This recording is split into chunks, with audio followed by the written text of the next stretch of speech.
ചേട്ടൻ്റെ വീടിൻ്റെ മുകളിലാണ് കേട്ടോ. എന്താ രസം നോക്കി നിങ്ങൾ. അത് ഇതിലിനി മച്ച് വരെയുള്ളതാണ്. ഈ ഒരു ഏരിയ മൊത്തം മരത്തിൻ്റെ മച്ച് വരെയുള്ള ഏരിയയാണ്.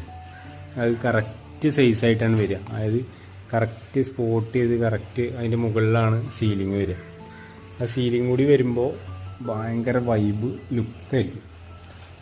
അതായത് അത്രയും സെറ്റപ്പ് ആയിട്ട് തന്നെ ചെയ്തിട്ടുണ്ട്. ഇത്രയും ഏരിയ കണ്ടില്ലേ, ഈ ഒരു ഇത് ബാത്റൂമിൻ്റെ ഏരിയയാണ്. ബാത്റൂമിൻ്റെ അത്രയും ഏരിയ ആണ് പൊന്തിച്ചിട്ട് അത് കോൺക്രീറ്റ്. ഇവിടെ കണ്ടെങ്കിൽ ഈ കാല് കണ്ടോ, ഈ കാല് കൊടുത്തിരിക്കുന്നത് 4 കാല് ഇവിടെ കൊടുത്തിട്ടുണ്ട്. അത് നേരെ പൊന്തിയിട്ടുള്ള ടാങ്ക് വയ്ക്കാനുള്ള ഏരിയയൊക്കെയാണ്. ടാങ്ക് മുകളിലാണ് കൊടുത്തിട്ടുള്ളത്, ടാങ്കിൻ്റെ സ്പേസ്. ഇവിടെയാണ് അവർ ചെറിയൊരു കുഞ്ഞൊരു കോണി ഇവിടെ കൊടുക്കുക എന്നുള്ള പ്ലാനിലാണ് അവർ. നല്ല അടിപൊളിയായിട്ട് ഇവിടെ ഇങ്ങനെ കറങ്ങി കയറാവുന്ന രീതിയിൽ നല്ല രസമായിരിക്കും. കയറുമ്പോൾ നല്ലൊരു വൈബ് ഏരിയ ആയിരിക്കും.